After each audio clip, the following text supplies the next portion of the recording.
for the aspiring business person, there's no way you're going to avoid making mistakes. And you hear this adage, fail faster. But honestly, I think that's probably one of the best bits of advice. Welcome to Clicks and Bricks Podcast. We talk about the entrepreneur mindset, everything from that Main Street brick and mortar to that billion-dollar manufacturer. Be sure to head over to clicksandbricksacademy.com so you can access all the resources to start improving your sales today.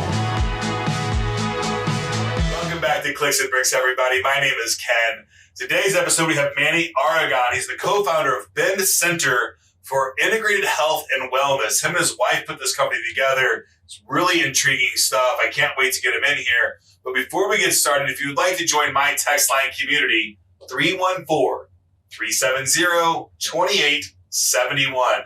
Send me a text message. You can just say hi or ask me any question about business or technology, and I'll do my best to answer that question totally unbiased at no charge at all. If you send me a text message, I'll never try to sell you anything. I will just give you tips and tricks, maybe some crypto news, 1 or 2 text messages a month, nothing crazy. How are you doing today, Manny? Doing great, Ken. Thanks for having me. Thank you for joining us. I'm super excited about today's show. Can you tell us and the audience a little bit about who you are and what you do? Sure. My name is Manny Aragon. I've had a kind of variety of past careers. Started out in corporate America and started my own business at some point.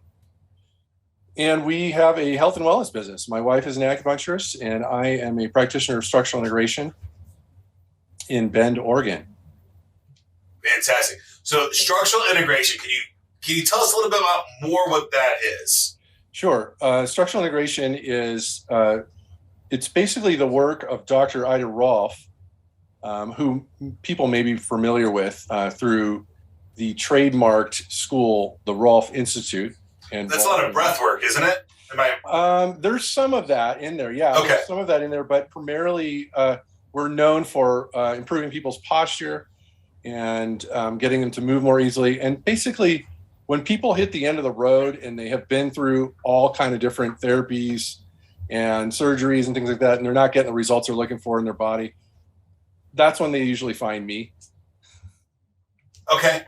So you've had a surgery and it didn't really have the outcome that you want, and you're just struggling through some things, and traditional medicine just isn't giving you the results that you're looking for. That's when Bend Center really steps up and starts to figure out the why. And that's really it, because there's no substitute for time with the client when you're looking through complex problems, because people have a history. They've got a life history behind what's going on. And you might say, well, there was a recent catastrophic incident that resulted in this surgery, but usually the weakest link will break. So there's actually a pattern of holding and movement prior to that we would then work with, plus the any traumatic patterning that's occurred since the injury itself or since the surgery, because surgery is traumatic as well. Right. So, and I just want the audience to kind of understand something for a second. I go to wellness centers myself, and if you're a business owner out there, your health and your wellness is very, very important for your business, right? If you're not healthy, your business is going to suffer for it. Your employees, your staff, all of your clients are going to suffer. And the biggest difference that I see between a traditional Western doctor and a wellness center is I go to a doctor and I spend an hour in the waiting room, another 10 or 15 minutes waiting for the doctor to show up once I'm in the room, and then 3 or 4 minutes with the doctor, and then he leaves. He might even diagnose surgery. But if I go to a wellness center, I spend maybe 2 or 3 minutes in the waiting room. I'm with my professional pretty quickly, and I spend a whole hour really talking about my condition, where I'm at, where I want to be, and how learning techniques and strategies on how to get to where I want to be. Do you find about the same kind of situation where you're at there? Yeah, and I think what I would say about that is that traditional medicine has a really important role, and where they do well, they do really well, and there's nobody comes close. So emergency medicine is what traditional Western medicine is really good at and peerless. Where there are challenges is when people have unique situations, or another challenge would be when a person has a chronic situation and there's not a simple solution. There's like a whole bunch of variables going on there that are contributing to this, and no obvious cause, but maybe a cascade effect that's going on. So those types of situations, you would see people being frustrated with the traditional system. They might have spent years getting kicked around from doctor to doctor. Again, I want to be clear, like, I'm not saying that we are better at all in any way, because we're different. So, if you want to drive, say, Ken, you mentioned you like overlanding. So if you want to go overlanding, right, there might be, for any particular overland route, there might be a particular type of vehicle that's most suited to that route. But if you were to say in general, what's the best overlanding vehicle? Well, what are your criteria? Right. Fantastic. So inside this wellness world, there's a lot of different techniques and strategies that you guys use. You said acupuncture, touch, consulting services. What are some of the other specific services that you guys offer at Bend Center? Is this something I have to be in Bend, Oregon to do? Or is it something I can do kind of, can I hire you if I'm anywhere in the world? Yeah, another great question. So there are different services that we provide. The in-person services, the obvious ones are acupuncture, herbal medicine, nutrition. That's really my wife's kind of wheelhouse. For me, it would be anything movement or soft tissue oriented. But a soft service that I don't really sell, but that I offer, and I would say over the 23 years I've been doing this, I've kind of come to realize, like, this is my real service to clients, is in helping them to find the right place to go next, whether it's me or somebody else. So just like you mentioned earlier, you offer advice when people call you with a question. So the way I see us existing in the world is that we're part of a community. And when somebody has a challenge and they are reaching out for help, it's my duty to do my best to help them. Now, if it's going to be really involved, that's going to involve a lot of my time, then it makes sense to get compensated for that, right? Whether we're talking through a complex problem or trying to figure out, like, what might be the driver. And so therefore, instead of throwing a bunch of stuff or resources at them, to find the one specific particular resource or person who's the exact best fit for that issue and their personality. So I would say matching people is also like one of my joys. I love matching people up. I'm a consummate networker. I love matching people up. Right. So we talked a little bit before we jumped on the episode about that. And I asked you, like, for some very specific questions about that. Like, do you offer this, or this? You're like, no, I would reach out. And you were very confident then about, like, if somebody wanted a Reiki massage, you would have somebody in your wheelhouse you would recommend them to, right? So that's not in your wheelhouse, but you would recommend them out. And in some cases, those different kinds of touch massages and massages make sense for people. Absolutely. And so when we moved to Bend a couple of years ago, actually my previous practice was in Costa Mesa for about 13 years, Costa Mesa, California, Orange County. And I had a really broad resource network there of highly skilled people that I could send out to. So when we moved to Bend, it's a much smaller town. We moved from a place where there's 4 million people within, a few miles to 150,000. So, however, it is a city that attracts wellness types of folks. So in fact, in Bend, there's over 100 acupuncturists. You'd never know, but there are. And so there are some very niched and skilled people. And so anyway, for the last couple of years, I've spent time meeting those people, and I'm still on a quest to meet as many as I can so that I can give those exact recommendations when I need to give them. Because the goal really isn't for me. I'm a business person, but a good business person puts the client first, right? A really Absolutely. good business person for life. Like if you came to me, I'd want you to be my client for life. And the way to do that is to earn your trust and find the right resource for you, whether it's in my office or somebody else's. Fantastic. I've never tried acupuncture. I'm super excited. I want to try it.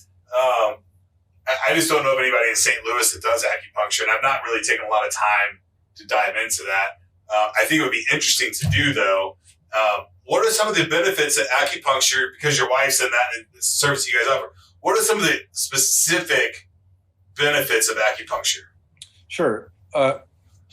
They're specific and they're general ones. So the type of acupuncture that she practices is called traditional Chinese medicine. And that's a more clinical permutation of acupuncture. It's the most probably common in the United States. And then there are other styles that are maybe a little more esoteric. But traditional Chinese medicine is really good at, well, Medicare, for example, will cover low back pain. So it's very well known for that. It's great. We get a lot of referrals for musculoskeletal issues, partial ligamentous tears, muscle tears. So orthopedic type of stuff. But they're also very good at helping people to control their internal environment. So if you're working with a doctor already, which I think is a prerequisite, because what's key here is that acupuncture doesn't treat disease. Okay, legally, they don't treat disease. But what they can help you do is find health and balance within your own body. So if you're seeing a doctor for diabetes, for example, and you're on whatever, metformin, and you're being monitored, great. But that's not where it ends, because diabetes doesn't end when you take metformin. And it's not like all problems disappear. So the acupuncturist helps that person to live, basically to help them to change their body's response, and ideally to find some more healthy way of living as well to that, so that they do not degenerate as quickly. Again, this is by finding health as opposed to curing something, because curing disease is the realm of Western medicine legally. And so we're very conscious of that there's this boundary that we really need to be aware of at all times in our language, in our practice, and in our relationships with other professionals, licensed professionals, medical professionals, other professionals. Right. I find that Western medicine is great for, like you said, the emergency stuff, right? There's nobody better in the world at fixing literally broken hearts, not like lovesick hearts, but heart attacks, right? Mm-hmm. Strokes, all those things. Our network of ambulance and medical professionals is phenomenal for that kind of stuff, but it's lackluster when it comes to preventative maintenance and maintenance of the body, right? It's just not there, because there's no money in. The money is not there, right? The money's in the drugs and therapy and all those other things. So that's what our medical system has ended up being, and it's kind of sad overall. But a lot of businesses have been able to be formed, like Ben Center, for those other alternative medicines, and I think that's kind of cool. And I feel like this is the day for those kinds of companies, right? Where the acceptance of non-traditional Western medicine is becoming more and more accepted in today's society. Is that something you're seeing and trending right now, or am I a little bit off base there? No, you're totally on base, and there's data to support that. It's just been growing rapidly, and I think, if I don't know how you manage health insurance, but I buy it on the healthcare.gov exchange, and I pay what seems like a lot of money every month for basically, because I don't have a lot of health problems, the rainy day when I might get in a car wreck. And even then it's going to cost me an arm and a leg. So but each year it's still getting more expensive, even though I'm not doing it. I'm not using it. So it's, I think, very frustrating for people. And so they're looking for solutions. And then when they go and use that one, a lot of them have deductibles, and they've got, again, this trouble of like finding a doctor, getting an appointment, waiting, going there, and then being disappointed or frustrated when there really isn't a solution. Or you trust your professional, they give you a medicine because maybe they don't know what else to do, And I mean, which is the case. We're all human, right? So we're trying to help the person in front of us. But it's not helping, or they send them to another professional or another. And I mean, you see people going through this and spending thousands and thousands of dollars and years of their time. Often their health is declining and they're not getting anywhere. And when it comes down to it, it's not a simple solution, but it might be something like somebody who spends enough time with them, who can see how what their body's response patterns are, and then, propose changes that they can gradually implement to then see how does the response pattern change. Yep. Right. Anyway, it's absolutely. Yeah. I'm no stranger. I've had, in the last 18 months, I've had 2 major surgeries and I've had a major injury in the past 18 months. So, and the medical system for those kinds of things today is phenomenal, but I would say the aftercare has been very, very lackluster, right? It's just been like, okay, the surgery's done, go to this physical therapist that doesn't really, they're doing the same thing for every single person that comes out with shoulder injury, right? Which is not accurate, because everybody's on a different plane when it comes to recovery and those kinds of things. But this is not a session to complain about the American health system. This is about business. So in business, and you touched on this a little bit before, there's some key traits that you have to have. There's, a dozen key traits you like to have. And we talk very specifically about a couple of them, but you hinted on patience was something that was your, kind of life struggle. And it's one of my biggest struggles as well. And patience in business is something you absolutely have to have. So do you have tips or tricks that you can share with the audience on how you increase your patience throughout your career? I think age has been a big factor there, and then making a lot of mistakes. So for the aspiring business person, there's no way you're going to avoid making mistakes. And you hear this adage, fail faster, but honestly, I think that's probably one of the best bits of advice, because the longer you are afraid of failure, the slower and more painful that failure is going to be. And so patience really comes down to being patient with yourself, knowing that you're human and that you're not perfect. And so, okay, how do you pick it up and, try again? You pick it up and get up off off the ground, get up and do it again. Now, the other part of it is not always doing the same thing. So if you failed a couple of times doing it one way, I don't think the third time is really going to be, it's not going to be a charm, really. You got to find some, and then the other part is knowing that there are people out there who can help you along the way, but most of them won't help you. Most of the ones you go to for help, you talked about $100,000 in overlanding equipment. I've spent over that amount on coaches and things like that. And I can tell you exactly right now how many of those thousands of dollars were actually worth, like I'm still using that knowledge. And it's about 6. The rest of it, the other 100 and however many thousand that I threw at coaches, like that probably wasted.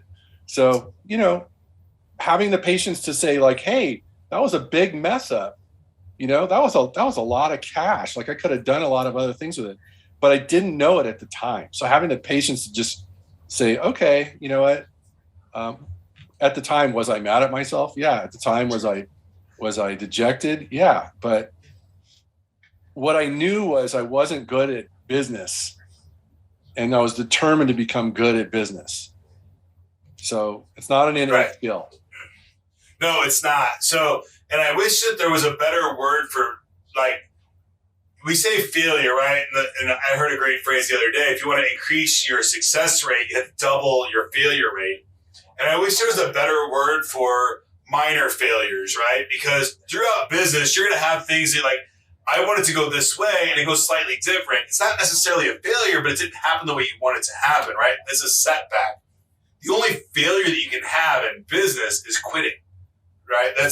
And we don't talk about quitting very much, but that's the real failure. So if you're just having bad days or the business deal didn't go your way, where you called 100 people today and 99 of them told you to F off, that's not a failure. That's just a day in business, right? It's just chugging through and doing your job, right? You got to make your 100 calls a day.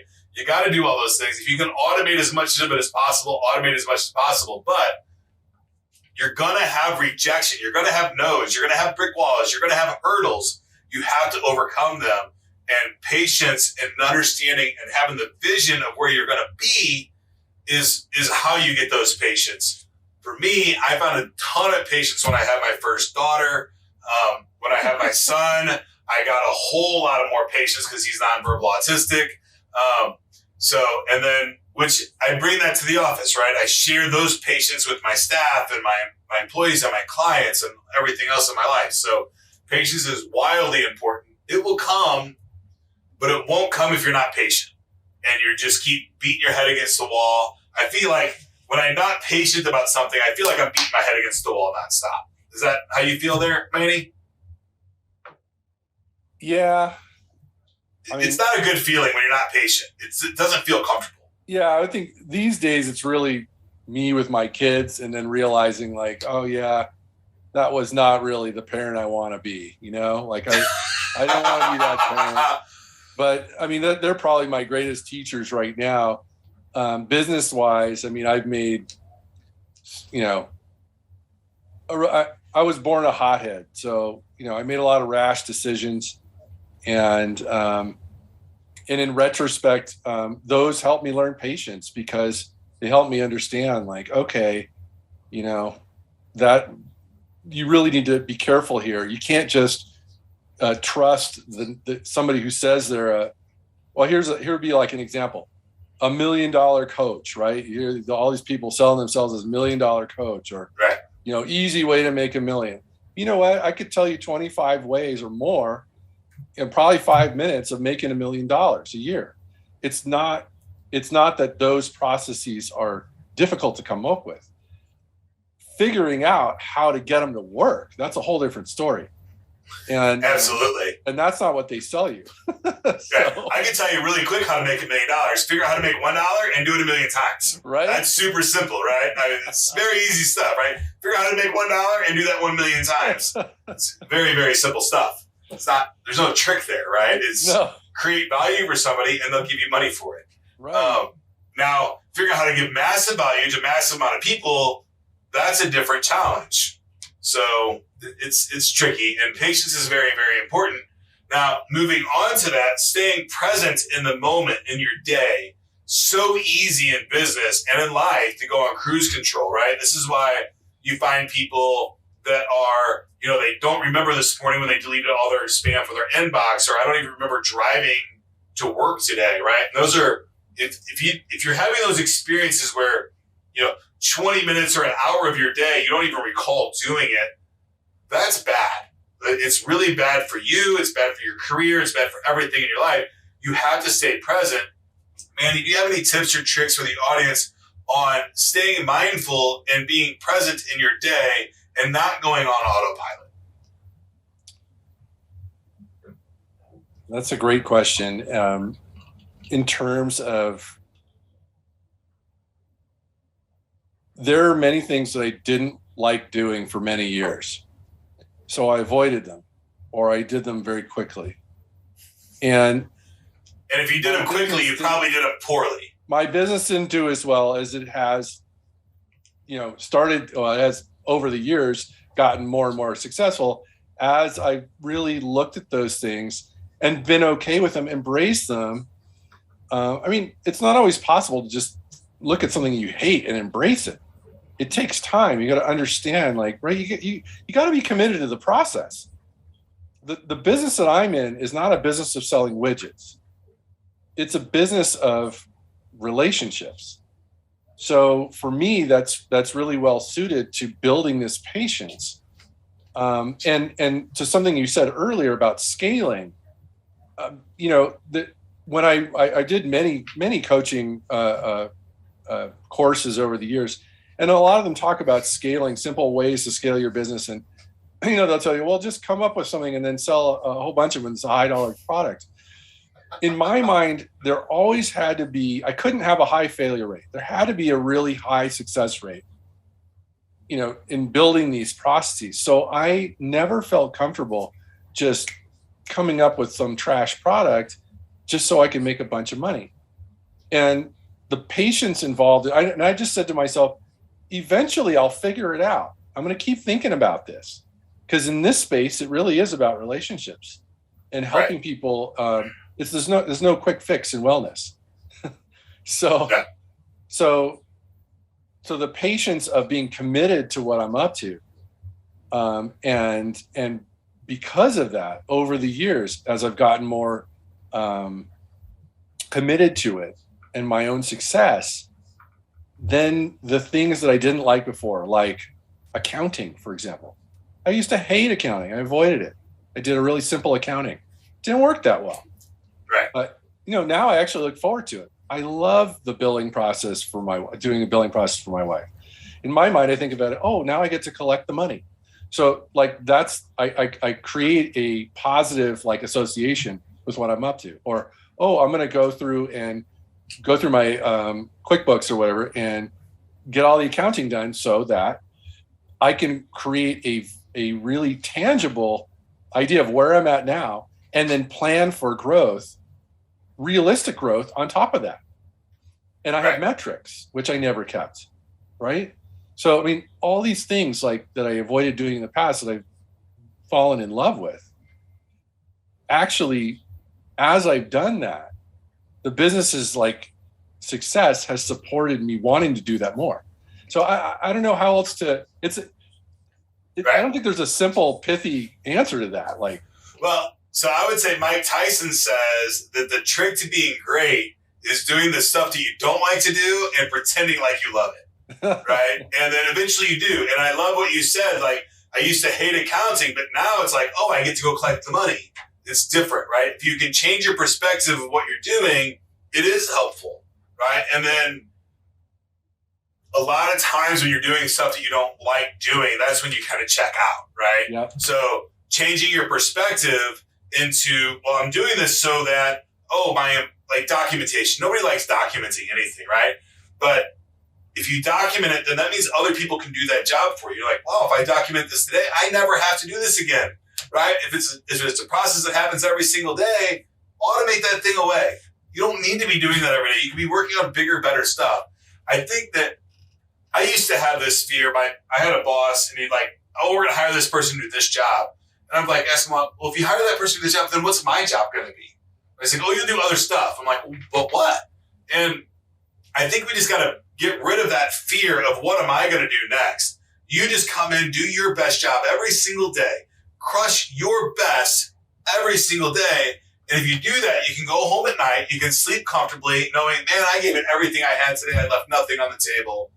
And the next day, I promise, if that's the only mindset that you have, you will be successful. If you're an employee for somebody, or you're an entrepreneur in either one of those boats, if you just come in every single day and say, I'm going to give it my best, you can sleep good at night. And if you get let go or the company goes under, you can sleep good knowing I did the best that I could. And that's all that I had. Yeah. Can I share a story about that? Absolutely. So in my formative years, I spent a lot of years studying martial arts, and I thought that was going to be my path in life. And I spent many years doing that. Early on, after I think a couple years in, a dear friend of mine invited me to a seminar with his teacher, and who I knew was quite good. And so I went and studied with him. And he was very gracious, inviting me to the studio. There were a lot of people there, but he, made a point of shaking my hand and meeting me and all that. And then afterwards, I sent him a thank you card because I thought, I was really moved by the experience. I sent him a thank you card, and he sent me a response. I didn't expect that at all. He had painted a picture. In this case, it was his kind of his warrior sign, right? So his warrior sign was a dragonfly. It was the year in our art. It was the year of studying a particular type of sword. So there was a sword and a dragonfly, and he had painted that just for me and sent it to me with a card. And in the card, it said, always do your best. And I took that to heart and I thought, wow, like he really did do his best. He didn't have to do that and he did it. And, right. And so at that time I was working a corporate job, and, in corporate jobs, people worry all the time about politics. Well, so-and-so says this and so-and-so does that, and so-and-so got special treatment. This person doesn't work hard, but they still get promoted and blah, blah, blah. And, right. That's what drove me out. But as I like had been there a number of years and I would be training people and they would kind of look up to me and I'd be in leadership and stuff, I would tell them, don't worry about that. Especially if it was an exceptional employee. Don't worry about that stuff. If you come every day and you always do your best, you got nothing to worry about. They can say all they want, but the reality is the majority of the people who matter will recognize your effort and reward you for it to some degree. And you're not going to have to worry about getting dragged into politics. Absolutely. I totally agree. Yeah. 100%. I couldn't be that one tip. I think just come in and do your best every day. Don't even question anything else, right? Let go of all of the doubt, let go of all those things. Just come in and do your best. And if the worst case scenario happens, it happens. You'll survive. Even birds figure out how to eat in the winter, right? It's not, if it's not going to kill you, it's not going to put you in jail. It's okay, right? Just keep moving forward. You'll be okay. You'll live. And I promise you, it's probably more fun building from nothing than it is maintaining what you have, right? So find some joy in if you really, really worry about it, just think about, man, if that did happen, what would I do? And think about how great it could be, right? And it might even give you the confidence accidentally to go start your own business if you're currently in corporate America. If you really consider, man, if they fired me tomorrow, what would I do, right? That's a worry of yours. Think about that and create your plan now. And if it does happen, you're safe. But if you just come in and do your best every single day, I promise everybody out there, if that's all you're doing more than 99% of the planet, right? Because most of the most employees, I believe, are how can I come in and get my paycheck and do the bare minimum, right? And not necessarily bare minimum, but most people are like in the middle road, I think, right? They have great days and they have bad days, but most of their performance is right down the middle. And that's okay because we need all of those people in our world to make sure that our stuff continues to run, right? So before we go today, I like to talk about technology and I like to talk about the future of technology. What do you see technology doing to your industry in the next 5, 10, maybe even 20 years? Well, the basic process that I use is the technology there is the human nervous system. So I don't see that necessarily going through a revolution, but there are a lot of ancillary things that can contribute to our ability to see and then evaluate a client. So, for example, in my practice, I use imaging software. So I have a specialized imaging and movement software that I use. In the past, that started out as Polaroids. So Dr. Rolfe, back in the 60s, they used Polaroids. And that evolved into an app-based program that you could draw angles on. You could take, you could do all kinds of stuff with it. How has that really improved? Well, here's actually a great example. When I look at movement, unlike a regular, what people would perceive as looking at people's movement. There's the surface level. But if you're really looking and you're having a hard time finding what's going on in that movement, just like really discreetly, what's going on in that movement? Say you're in a boxing gym, for example, right? Right. Trying to look at why is this guy consistently late when he's punching? Or why is that punch not as powerful as it should be? Right. If you take your iPhone and you film that person, and now iPhone allows you to go frame by frame. As the phones get more advanced, they give you more frames per second. You can go frame by frame and trace the entire kinetic chain of where that punch starts. And I guarantee you, if it's slow or it's off, there's an interruption in the chain somewhere. Absolutely.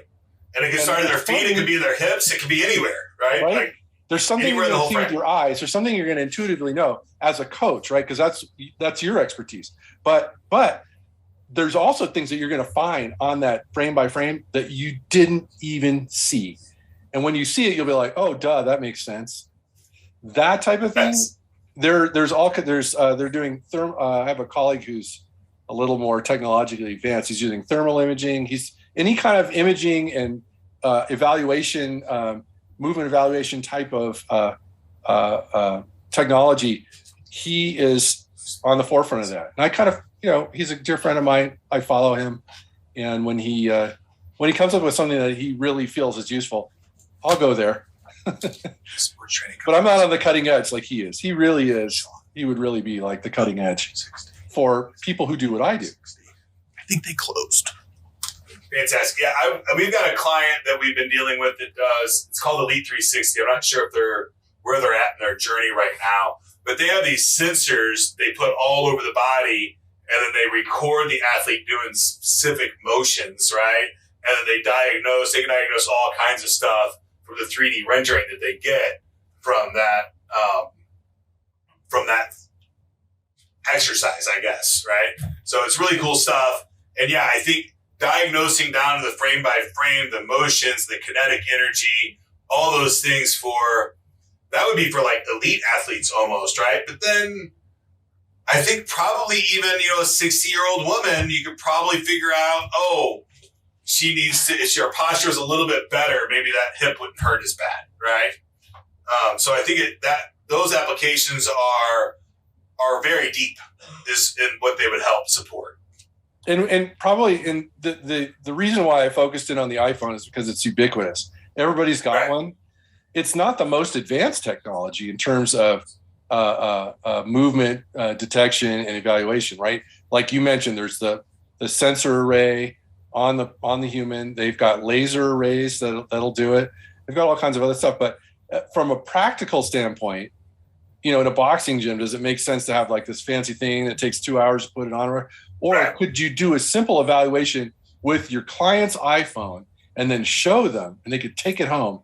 Like, whoa, from a practical standpoint, I mean, now, how do you put a price on that? I guess you call it a consultation, but you could, the array, you could make that a whole package and process and all that. But I mean, back in the day, they were using high-speed cameras that were very expensive to do the same thing that we do. Nobody could afford it. Right. The only people that could afford those high-end cameras were elite athletes. Not even like college athletes couldn't afford that stuff. Even, farm leagues couldn't afford that stuff. A lot of professional athletes couldn't afford it unless you were like, a Mike Tyson or, LeBron James kind of character, right? Those are the only places that was available. So I think right now what you're talking about is just the accessibility to as much technology as we have. And the human imagination probably doesn't even understand what all we could use it for today, right? And it's going to come. And I promise you, folks, the tech is going to keep coming. It's not stopping. It's going to come, and it's going to keep coming at faster and faster rates, right? If you don't know what Moore's Law is, Moore's Law says that all technology is going to be half the price and double the speed. Is it every 7 years or every 2 years? I can't remember. I think it's every 7 years. Yeah. Technology is going to be half the price and double the speed, right? And that's going to keep happening. And then we're so fast right now, the human mind doesn't even understand the differences. But when you're talking about artificial intelligence and augmented reality and all those other things, we're getting really, really close to all of that stuff. So it's going to come. It's going to keep changing. If you want to be part of it, you got to embrace it early. Right? Keep chugging along. So fantastic. I very much appreciate your input there, Manny. Is there anything you would like to leave the audience with before we go today? No, I just think, from a business standpoint, if you're thinking about starting a business, I would encourage you to do that. One of the joys I have, what drives me is my interest in the human potential. And what people can make possible for themselves and for the world if they only consider and get out of their own way. How many years did I tell myself, oh, I couldn't do that. Oh, I don't know if I should do that, or whatever. And you know, I mean, honestly, but like there's a freedom to stepping into doing it, making some mistakes, learning, and mistakes really being learning process. And so then, you know, and then being a cheerleader for the next guy. Like, Right. This is what I love about gyms so much, is that we cheer each other on and we help each other to move farther, faster, because we're all supporting each other. So I'm a huge supporter of business people. And I would just say, you know, I encourage you to find your unique gift and go share it with the world, because especially if you're feeling stifled at a job, because you got one life. You got one life, man. Go live it. Go be your best. You know, Absolutely. Go bloom. Make the world's jaw drop. You know, honestly. Yep. Absolutely. Thank you for your time today, Manny. I very much appreciate it. Absolutely, and likewise. Great talking to you, Ken. You too. Thank you so much today, folks. I think what Manny's saying there is don't think about your what if now. Execute on your what if now, and don't regret your what if on your deathbed. But that's all we have for today's show, folks. My name is Ken. If you'd like to join my text line community, 314-370-2871. Get to work.